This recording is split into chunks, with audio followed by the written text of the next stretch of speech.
ज्यांनी शिवरायांचं महत्त्व मांडलं, जे जगद्गुरू संत तुकाराम महाराज. एका मातेच्या पोटी मातीच्या रक्षणासाठी ज्या मातेने ज्या युगपुरुषाला जन्म दिला त्या जिजाऊ मा.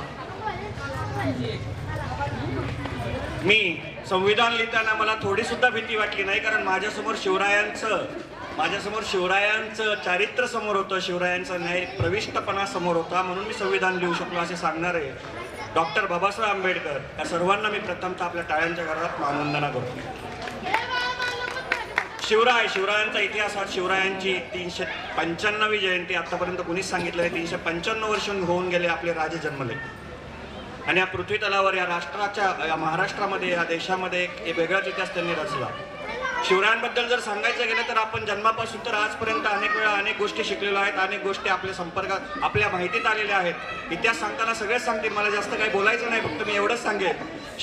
छत्रपती शिवराय म्हणजे आमचा श्वास, छत्रपती शिवराय म्हणजे आमचा ध्यास, छत्रपती शिवराय म्हणजे आमची करुणा, छत्रपती शिवराय म्हणजे आमची प्रेरणा, छत्रपती शिवराय म्हणजे आमचं रक्त, छत्रपती शिवराय म्हणजे आमचं तख्त, आणि छत्रपती शिवराय म्हणजे आमचा अभिमानच नाही तर छत्रपती शिवराय म्हणजे आमचा स्वाभिमान. छत्रपती शिवाजी महाराज की. बस मी एवढे 2 शब्द बोलतो आणि थांबतो. धन्यवाद.